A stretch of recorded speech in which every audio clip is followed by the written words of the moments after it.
I still remember the way the town square went silent when I spoke. My hands were trembling, but my voice, oh, it came out like thunder.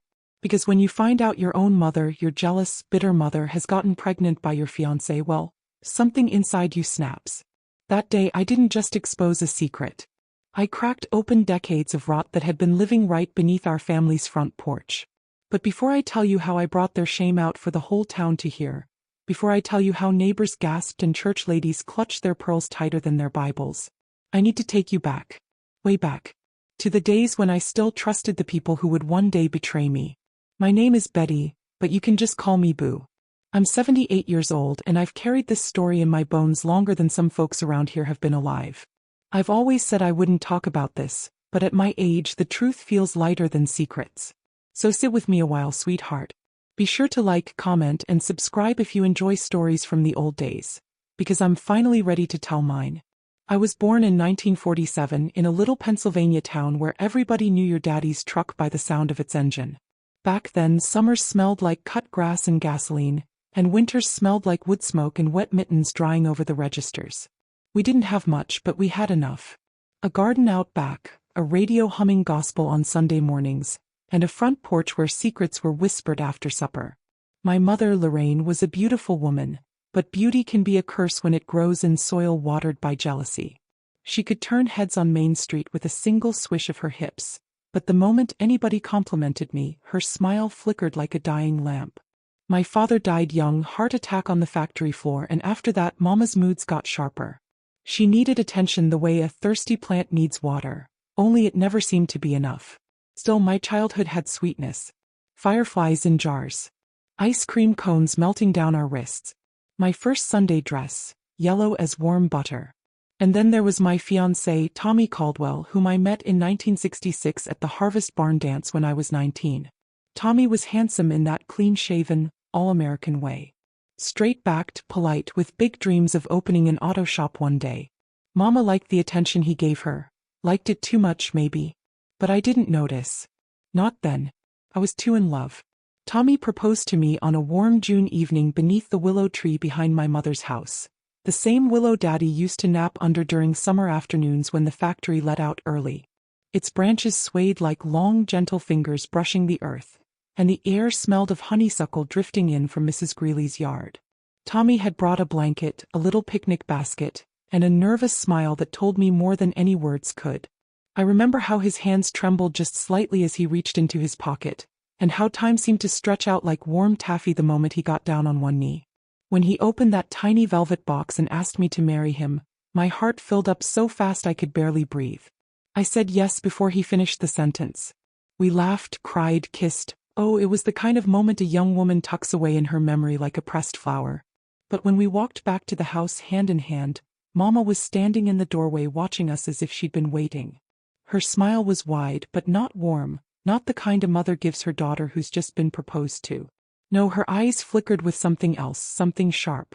She clapped a little too hard, hugged Tommy a little too long, and then looked at me with an expression I couldn't quite place. I brushed it off. Maybe she was emotional. Maybe she was lonely. Maybe I just didn't understand her the way a daughter should. But the truth is, sweetheart, sometimes your heart sees what your eyes aren't ready to look at. Later that evening, after Mama went upstairs to freshen up, and Tommy headed home for the night, I stayed behind to clean the kitchen. The room was quiet except for the ticking clock on the wall and the distant croak of frogs outside. As I reached up to return the flour tin to the cabinet, I noticed something out of place, a folded slip of paper tucked behind it. I didn't think much of it at first, but when I unfolded it, my breath caught. The note wasn't long. Just a single line written in hurried handwriting. You deserve someone who truly sees you. No name. No explanation. Just that. A strange chill ran down my spine. It didn't feel like one of Mama's little reminders or grocery lists. And the handwriting, it looked an awful lot like Tommy's. My first instinct was to deny it. To tell myself I was imagining things. After all, why would Tommy write something like that and hide it in our kitchen? Why would he address it to, well, to anyone but me? And if it was for me, why hide it at all? Nothing made sense. I carried the note to Mama in the living room, where she was powdering her face for no reason at all this late at night. I asked her about it, holding it up between two fingers like it might sting me. She barely glanced at it before waving her cigarette in the air, laughing that brittle laugh she had when she didn't want to answer a question. "Oh boo, you know people leave all sorts of silly things around this house. Probably some old scrap from years ago." But the way she avoided my eyes made something deep inside me twist. I went to bed that night with the note on my nightstand, staring at it until the ink blurred in my tired eyes. A tiny voice whispered that something was wrong, but I buried that voice under hope, under love, under all the dreams of the future I'd built with Tommy. I wish I'd listened to that voice. The weeks following the engagement should have been filled with dress patterns, cake tastings, and long evenings dreaming about the life Tommy and I would build together. Instead, they became a strange, uncomfortable blur, like walking through a house where the furniture has been rearranged just enough to make you bump into things.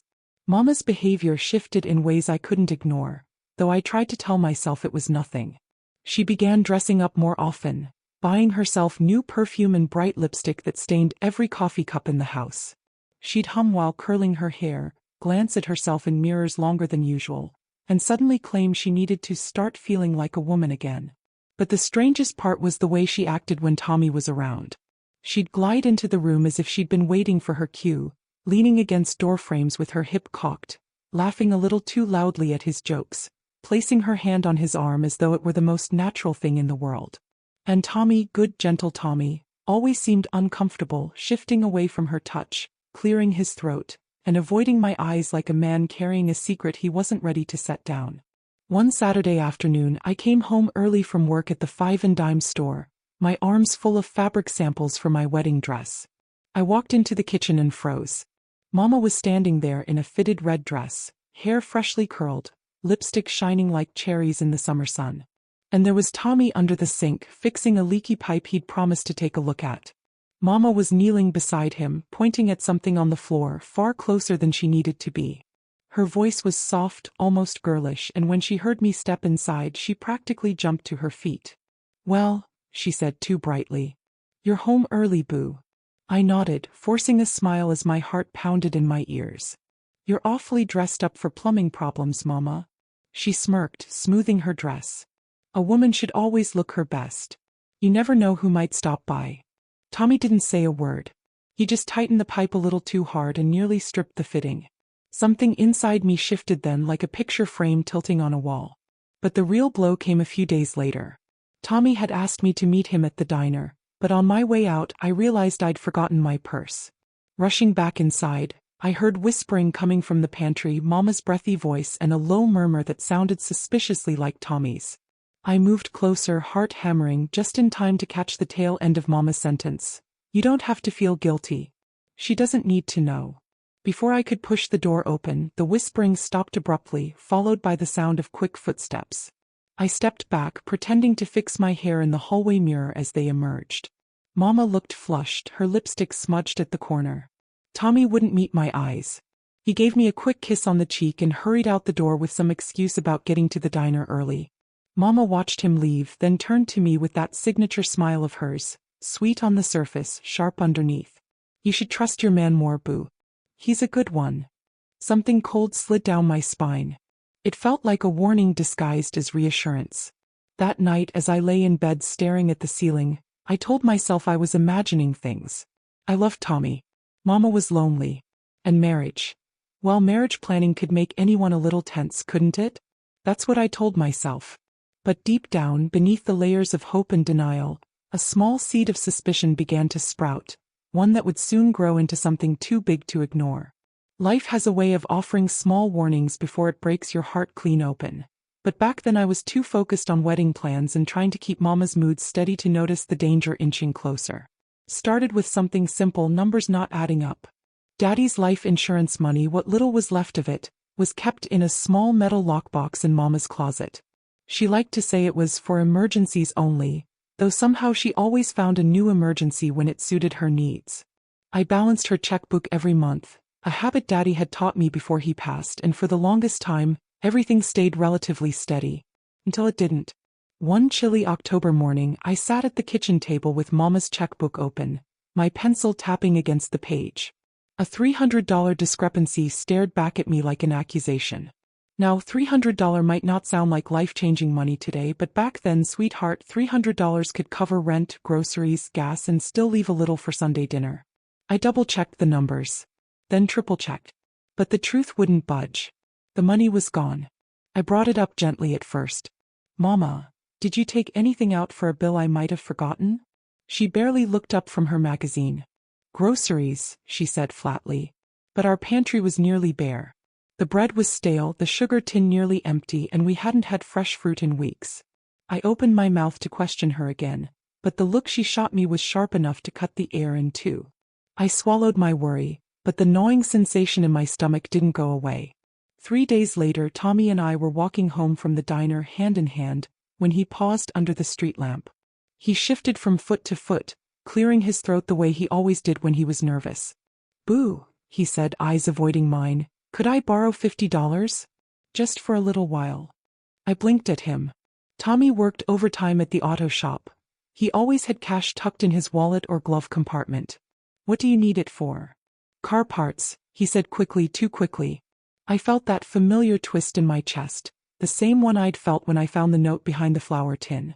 But you just bought parts last week. His jaw tightened and he shrugged. More parts. He wouldn't meet my eyes. I didn't like it, not one bit, but I handed him the $50 anyway. Love makes you generous. Or maybe just blind. But the real punch to the gut came the next morning. I walked into the living room and froze. Mama and Tommy were sitting awfully close on the sofa, murmuring about something I couldn't hear. Mama's hand rested lightly on his knee. His face was tense, pale, like a man being squeezed from the inside. When they noticed me, they actually jumped apart, and Mama laughed too loud and too bright. Oh boo. We were just talking about wedding plans. Tommy nodded stiffly, standing so fast he nearly tripped over the rug. Wedding plans. Funny how those words started to feel like lies. Later that night, after Tommy had gone and I'd finally found a moment alone, I opened Mama's lockbox just to settle my own nerves. Another $20 was gone. Not much, but enough to confirm a suspicion I didn't want to have. Someone was draining that box. Little by little. And Mama didn't have a reason to need that money, at least not one she was willing to tell me. I sat on the edge of my bed, the lockbox beside me, and for the first time since Tommy proposed, I felt something crack in the foundation beneath my feet. A tiny crack, yes, but deep enough for fear to slip through. And sweetheart, fear only grows when you ignore it. 2 weeks passed, and every day felt like I was walking around with a pebble in my shoe, small enough to ignore if I tried hard, but irritating enough to never really forget. Mama was acting stranger than usual, fluttery and secretive, disappearing for long stretches with no explanation. And Tommy, well, he'd begun avoiding my eyes the way a guilty child avoids a teacher.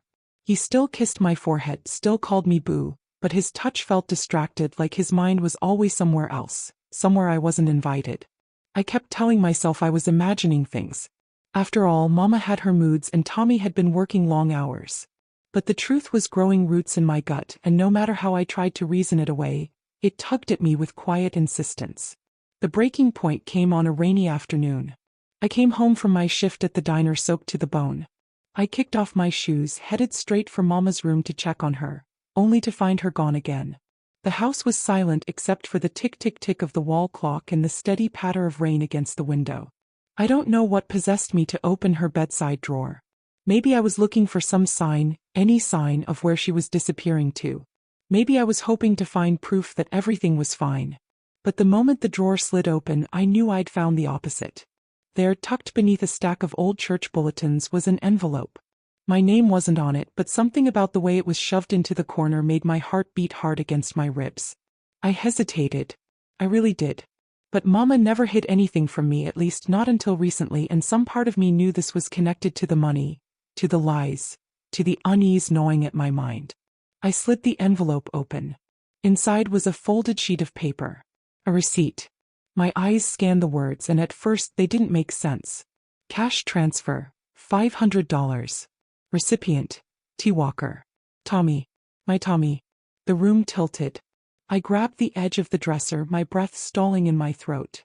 $500. That was nearly everything we had left from Daddy's settlement. Enough to carry us for months. Enough to pay bills I didn't even realize were overdue.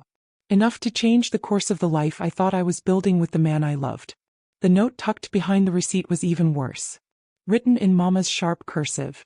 "We'll talk about the rest when you bring back what we discussed. Don't you dare tell her.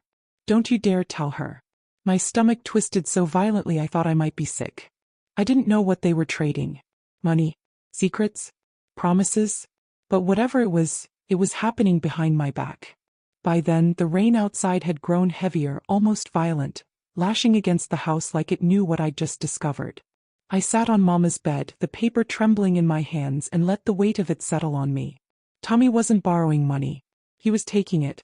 From Mama. And Mama was giving it to him willingly behind my back. When the front door creaked open, I nearly dropped the receipt. I stuffed everything back into the drawer, my head spinning, just as Mama's voice floated down the hallway. "Boo. That you home." I wiped my face with the back of my hand, steadied my breathing, and stepped out into the hall. The image of her neat cursive burned into my memory. She smiled when she saw me. Too wide. Too bright. A smile that felt carved, not felt. And that's when I realized the truth. Mama and Tommy were tangled in something I didn't understand, and whatever it was, they were keeping it from me. And sweetheart, when the people you love start whispering behind closed doors, it's only a matter of time before you hear the words they never meant you to find. For the next few days, every sound in that house felt sharper, every whisper, every footstep, every click of the back door. It was as if discovering that receipt had peeled away a layer of innocence I hadn't even known I still carried. Suddenly, I heard things I'd never noticed before, or maybe things that had always been there waiting for me to finally pay attention. Mama had started taking phone calls late at night. Quiet ones. The kind where she'd retreat into the pantry or step out onto the porch, her voice low and sugar-sweet. I'd lie awake in my room, my heart pounding in my chest, straining to hear even a fragment of the conversation. Sometimes I caught a soft laugh, one I hadn't heard from her since Daddy passed.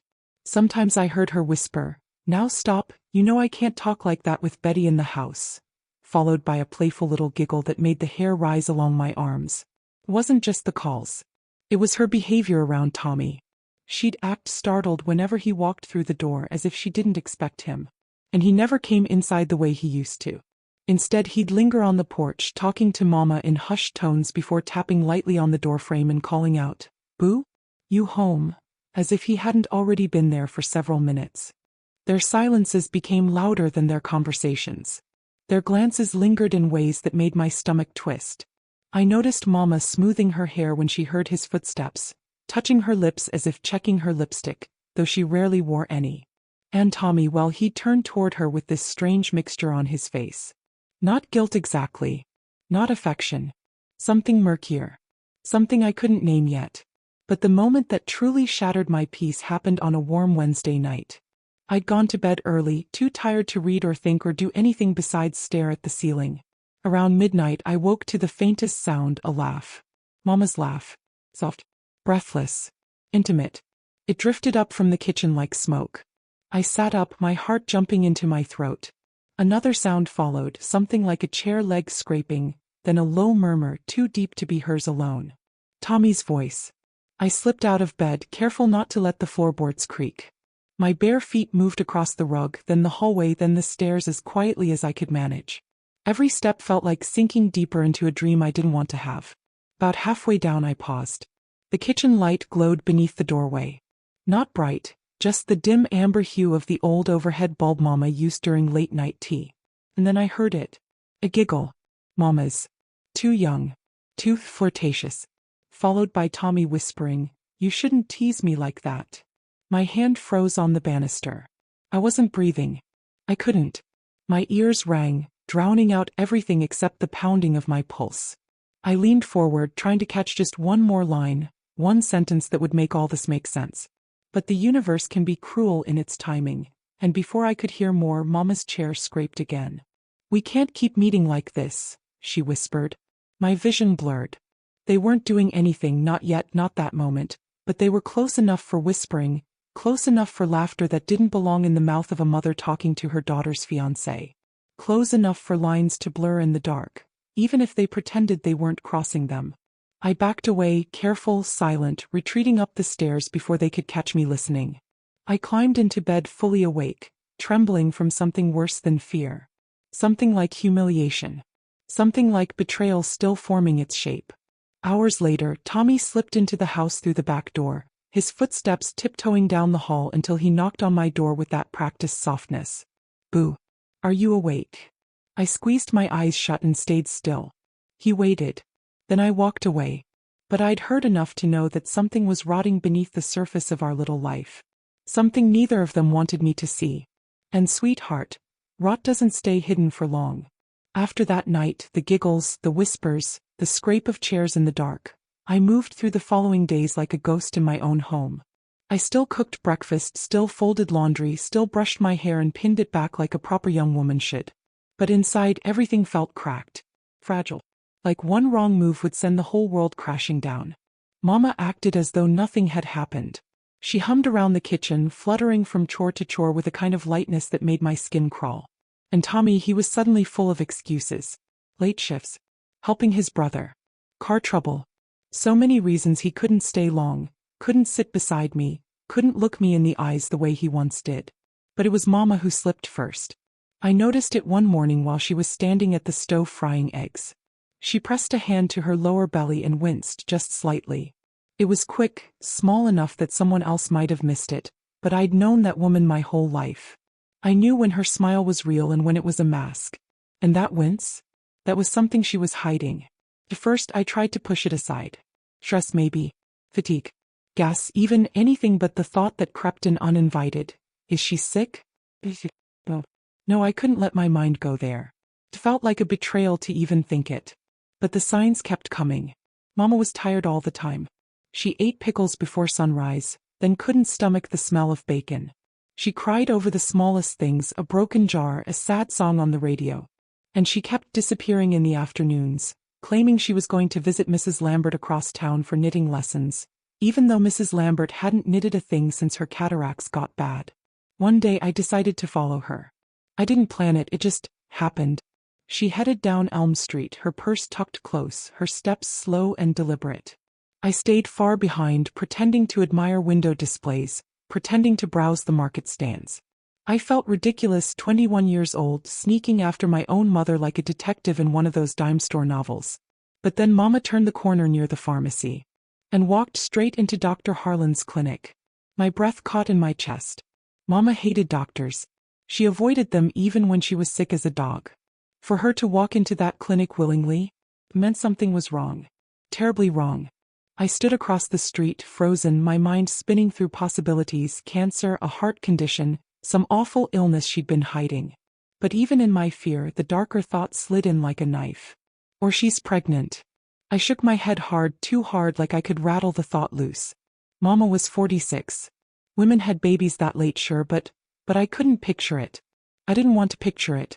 After nearly an hour, she finally emerged. Her steps were slower. Her face was pale, almost waxy. And she didn't walk home right away.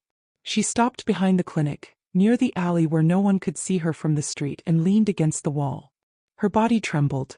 She covered her mouth and began to cry. Not a gentle, quiet cry. Not the kind you can hide behind a handkerchief. This was the kind of crying a woman does when the world has cracked open beneath her feet. The kind that shakes her from the inside out. I knew without being told, that whatever Dr. Harlan had said, it wasn't simple. It wasn't small. And deep in my gut, a cold truth bloomed like frost. Mama wasn't sick. Mama wasn't tired. Mama wasn't stressed. Mama was hiding something that could destroy us all. When she finally pulled herself together and started walking home, I didn't follow right away. I needed a moment. My knees were weak and my heart felt like it was trying to claw its way out of my chest. By the time I reached the house, Mama was in her room with the door locked, something she never did. And as I stood outside her door, hearing the muffled sound of her crying, I realized the real storm hadn't even started yet. The next morning, I woke to the kind of sound that makes your whole body go cold before your mind even catches up, the violent heaving of someone getting sick. It echoed through the hallway, raw and desperate, the kind of sound that came from a place of pain no one could fake. I scrambled out of bed, my bare feet hitting the floor before I even fully woke, and hurried toward Mama's bathroom. Her door was half open. She was on her knees on the cold tile floor, gripping the edge of the toilet, her thin nightgown clinging to her back with sweat. Her hair, usually so carefully pinned in the mornings, hung loose and damp around her face. The sight of her like that, my strong, proud mama, brought tears stinging to my eyes. "Mama." My voice cracked. "Mama, what's wrong?" She flinched when she heard me, just the slightest jerk of her shoulders, like she'd hoped I wouldn't find her like this. She wiped her mouth with trembling fingers and tried to wave me away, mumbling, "Go on, boo. I'm fine. Just something I ate." But she wasn't fine. She couldn't even stand without bracing herself against the sink. And that smell, the sharp acidity of morning sickness, I recognized it from when my cousin lived with us during her pregnancy. That same tang hung in the air now, unmistakable. Mama sank onto the little stool by the vanity, her breath short and shaky. The morning sunlight filtered through the curtain, painting her face in a soft glow that made the exhaustion all the more obvious. "Mama," I whispered, kneeling beside her. "What did the doctor say yesterday?" She stiffened. Her eyes darted to the mirror, anywhere but me. "Just age catching up with me is all." That was a lie. A bad one. Mama's lies used to be smooth, quick, tidy, practiced. This one tripped on its own feet and she knew I heard the stumble. I studied her face and she avoided my gaze like it burned. "Are you?" I hesitated, afraid of the answer. "Are you sick? Really sick?" Her lower lip quivered just once and she shook her head, but not with any confidence. More like she wished it were true. "Mama, please." My voice broke. "Tell me what's going on." Her breath hitched and she pressed a hand over her eyes.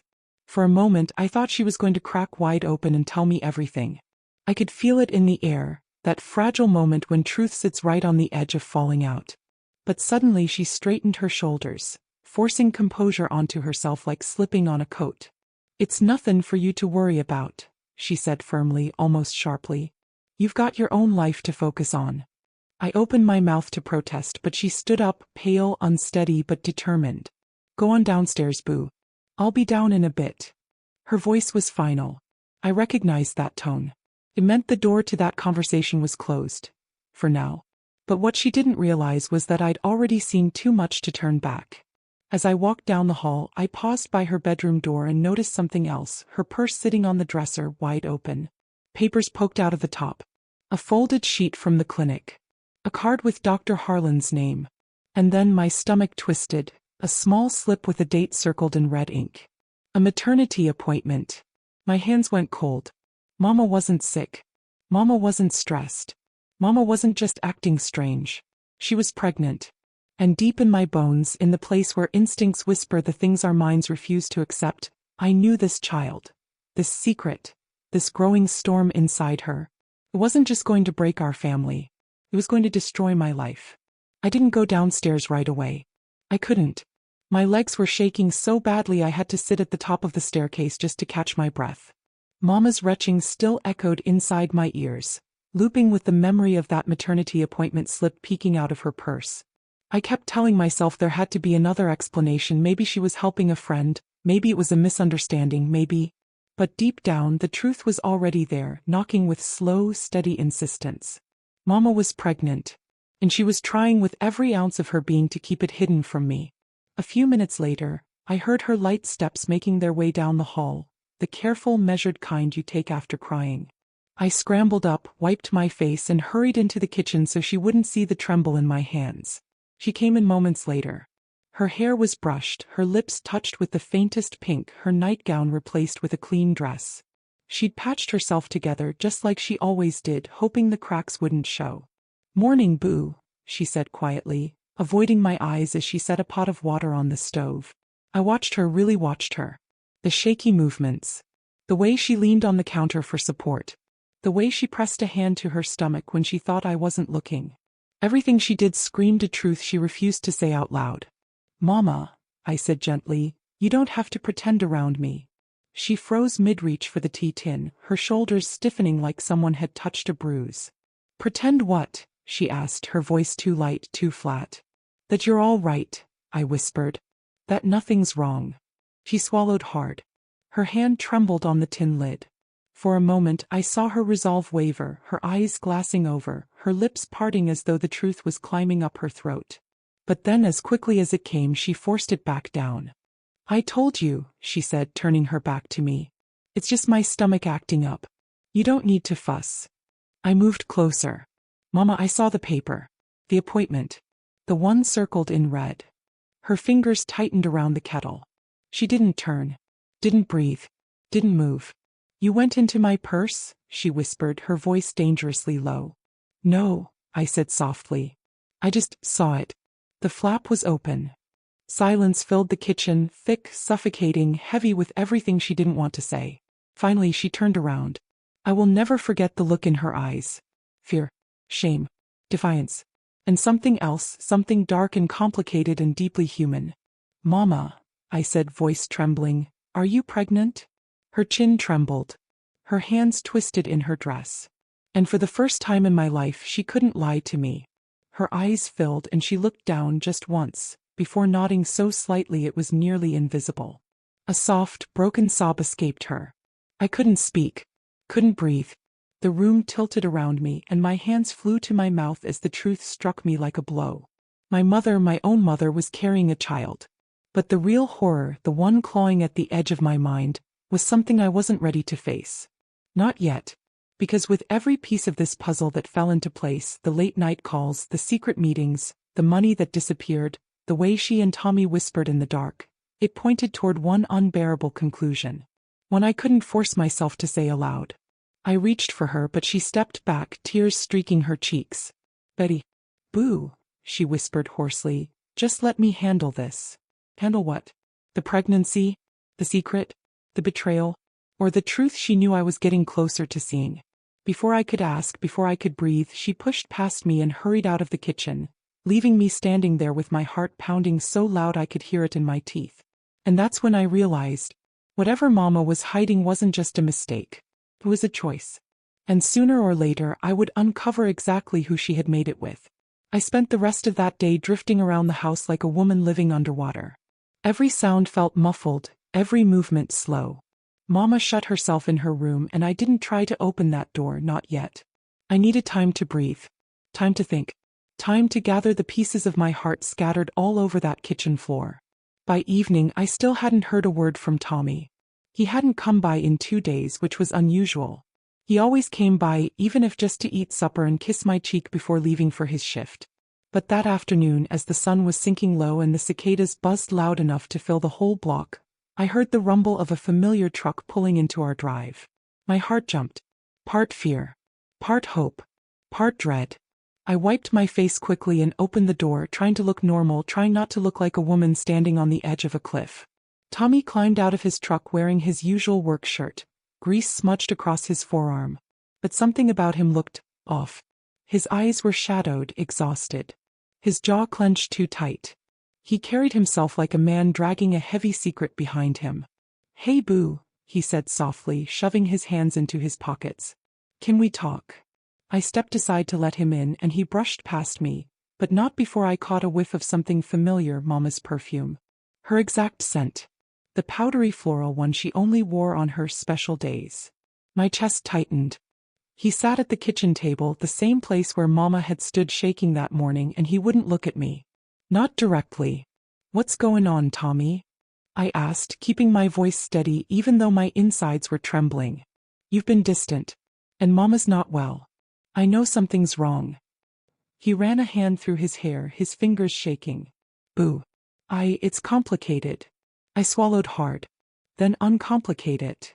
He let out a shaky breath. "I didn't want you to find out like this." "Find out what?" The walls felt like they were closing in. My stomach twisted and the room seemed to tilt again. I needed him to say it. To admit something. Anything. Even if it shattered me. "What did you do?" I whispered. He lifted his eyes then, just for a moment. And in that single moment I saw guilt. Raw. Unfiltered. Devouring him from the inside. He opened his mouth, closed it, opened it again like a man fighting himself. "I made mistakes," he said finally. "Mistakes I can't take back." My heart thudded painfully. "With Mama." His face went white. Dead white.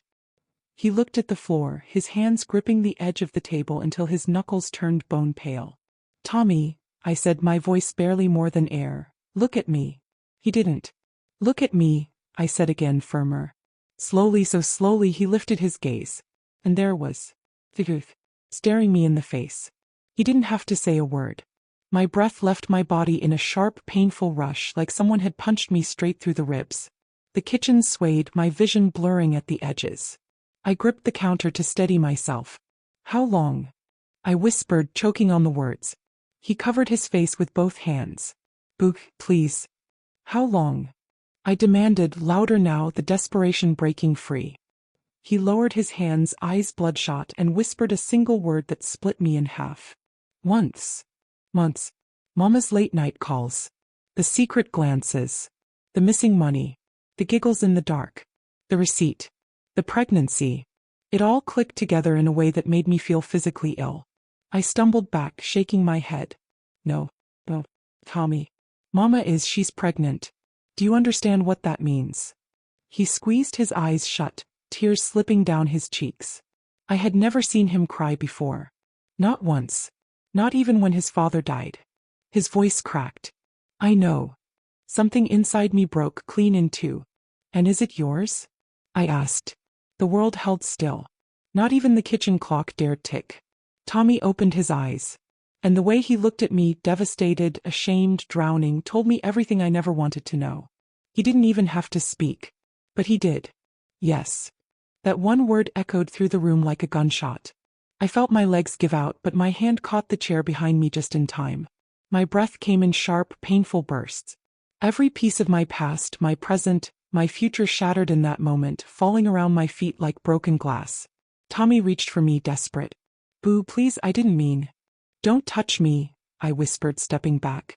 He froze. Silence swallowed the room. A silence so heavy, so suffocating, that it hollowed out the space between us forever. Get out, I said, my voice shaking but steady enough to be heard. He tried to speak again, but I raised my hand. I said get out. This time he obeyed. He stood slowly, shoulders hunched, and walked to the door. He paused once, maybe hoping I'd stop him, maybe wishing for a chance to explain. But I turned away. And he walked out of my life, at least for that moment, leaving behind the ruins we'd built together. Mama's child wasn't just a secret. It was the final, devastating truth. The morning of the town gathering arrived, humid and thick, the kind of Tennessee heat that made the air feel syrupy and slow. But inside me, everything crackled like a storm ready to split the sky open. I had spent 3 days pacing the house with a fury I didn't know a human heart could hold, grief, betrayal, shame, all bubbling into something sharp and bright. Mama barely emerged from her room, and when she did, she moved like a woman carrying a boulder she could no longer hide. Tommy didn't come near the house. Not once. Not after the night I told him to get out. He knew better.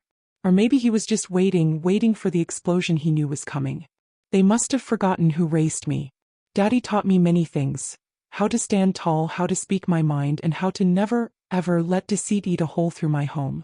I'd stayed quiet long enough. And when word got around that the church was holding its annual summer suppers and community announcements, I knew that was it. That was where the truth would finally crawl into the daylight, whether they wanted it to or not. The fellowship hall was packed wall to wall, the tables draped in checkered cloths and loaded with potluck dishes. The scent of fried chicken, sweet tea, and cornbread filled the room. People laughed and hugged, catching up like they always did. Kids ran underfoot. Old men talked politics. Women fanned themselves with church bulletins. A picture of small-town peace. And then we walked in. Mama came beside me, pale, trembling, looking at me with those wide eyes like she feared I might shatter her right there on the pavement. She'd tried begging that morning, whispering through my bedroom door, "Boo, please, don't do this. Let's handle this quietly."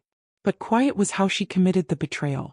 Quiet was what allowed the lies to grow like weeds. And quiet was over. Tommy arrived minutes later, stepping inside with his shoulders hunched and his face drawn. He saw us instantly, his eyes flickering between us like a trapped animal. For a moment I swear he thought of turning back. But he didn't. He stayed. Maybe he believed he could salvage something. Or maybe he simply couldn't walk away from the reality he'd helped create. When Reverend Lawson tapped the microphone asking for prayer requests or announcements, I stood up before anyone else could speak. My knees trembled but my back stayed straight. Every head turned toward me. In a town like ours, when sweet little Betty stands up with fire in her eyes, folks pay attention. Reverend, I said, my voice steady, I have something to say. Mama's hand darted out, grabbing my arm in a panic. Her nails dug into my skin. Betty, please, she whispered. But I gently pulled away, never taking my eyes off the crowd. I'd been quiet a long time. Too long. Long enough that silence had begun to feel like a second skin, wrapped so tight around my chest I sometimes forgot what my own voice sounded like.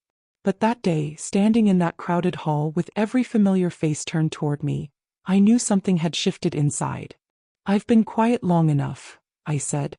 My voice didn't shake. That surprised even me. And folks deserve to know the truth. The room fell silent so fast it felt like the air itself stopped breathing. No chairs scraped. No whispers passed. Even the old ceiling fan seemed to pause, like it was listening. I stood there, hands folded in front of me, heart pounding so loud I was sure everyone could hear it. Then I lifted my eyes. I looked at Tommy first. My fiancé. The man I was supposed to marry in just a few weeks. His throat bobbed as he swallowed hard. His hands trembled at his sides, fingers twitching like they were looking for something to hold on to. He wouldn't meet my eyes, not at first. And when he finally did, there was fear there. Not regret. Fear. Then I turned to Mama. My own mother. She was sitting in the second row, hands clasped so tightly in her lap her knuckles had gone white. Tears were already spilling down her cheeks, one after another, like she knew what was coming and had been dreading this moment longer than I ever knew. I trusted two people more than anyone else in this world, I said. My voice grew steadier with every word, like truth itself was holding me up. My fiancé. And my mama. A murmur rippled through the room. And I found out they've been lying to me, I continued. Sneaking behind my back. Taking from me. Breaking every bit of trust one ever gave them. Whispers swept across the hall like a sudden wind. Someone sucked in a sharp breath. Mrs. Wilkins, God love her, gasped so hard her dentures clicked together. I paused. Not because I was afraid, but because I wanted every word that came next to land exactly where it needed to. I drew in a long, slow breath, feeling my heart hammer against my ribs. My mother, I said slowly, clearly, is pregnant. For half a second no one reacted. And then the room exploded. Gasps burst out like firecrackers. Chairs creaked as people leaned forward. A woman clutched her pearls. A man near the back shook his head, muttering under his breath. Somewhere, a plate slipped from trembling hands and shattered against the floor. Mama let out a sob so deep it sounded like it tore straight through her chest. Her shoulders collapsed inward and she sank back into her chair, face buried in her hands. But I wasn't finished. And the father, I said, lifting my chin and staring straight at Tommy, is my fiancé. The sound that followed was like nothing I'd ever heard before. Outrage. Disbelief. All crashing together in one awful wave. Tommy shut his eyes. His shoulders caved in, like the weight of what he'd done had finally crushed him. For a moment he looked small, broken. But I didn't feel sorry for him. Not anymore. As while they fell apart, I stayed standing. I didn't cry. Not then. Not in front of them. Strength held me upright like a steel beam driven straight into my spine. I won't be marrying him, I said plainly. No anger. No shouting. And I won't be living under lies. From either of them. For a long moment no one spoke. Then something strange happened. People began pulling away. Not from me. From them. From Mama. From Tommy. Like betrayal was something you could catch if you stood too close. I hated that kind of judgment. I truly did. But I also knew, deep down, that this shame was not mine to carry. It belonged to the two who created it. I turned and walked toward the door, every step echoing through that hall. My legs felt weak, but I didn't let it show. I walked out with my head held high, even as my heart lay shattered in pieces behind me. What I didn't know then, what I only understood years later, was that leaving that room was the moment I saved my own life. Because that was the day I chose myself. The days that followed weren't easy. There were whispers in town. Looks that lingered too long. Questions people asked with their eyes but never their mouths. Nights when I cried into my pillow so hard my chest ached for days after. But I didn't go back. Not to him. Not to her. And slowly, piece by piece, I began to build a life that didn't depend on anyone else's lies. I learned bookkeeping through the church. Sat in the back of the room with a pencil worn down to the nub, writing numbers like they were stepping stones to something better. I got a job at the local office downtown. Nothing fancy. Just honest work and a steady paycheck. I saved every dollar I could. Skipped treats. Mended old dresses. Walked instead of taking the bus. And over time I built something of my own. A small business. Helping local shops keep their books straight, their doors open, their dreams alive. I built a life rooted in truth. Years passed. I married later, to a man who never once made me doubt my worth. We had children. Strong, kind souls who grew up knowing that honesty matters and that love should never cost you your dignity. They learned from my scars even when I didn't speak of them. Mama raised the baby on her own. She carried her shame quietly, like a heavy coat she could never quite take off. We spoke again years later. Carefully. Gently. I forgave her. But forgiveness, sweetheart, is not the same thing as forgetting. And that's okay. Tommy left town not long after everything came out. Last I heard, he drifted from job to job, place to place. Haunted maybe by the life he threw away. Now I'm old enough to look back with softer eyes. Not painless eyes, but wiser ones. And if you're listening, whoever you are, wherever you are, I hope you hear this. Never let someone else's betrayal dim the light inside you. Never hush your voice just to protect someone who hurt you. And never forget, you can rise from absolutely anything. Sometimes the worst storm of your life isn't meant to destroy you. Sometimes it's the wind that finally pushes you forward. If my story meant something to you, if it reminded you that you're stronger than you think, don't forget to like, comment, and subscribe. It means more than you know. With love, Betty. But you can call me Boo.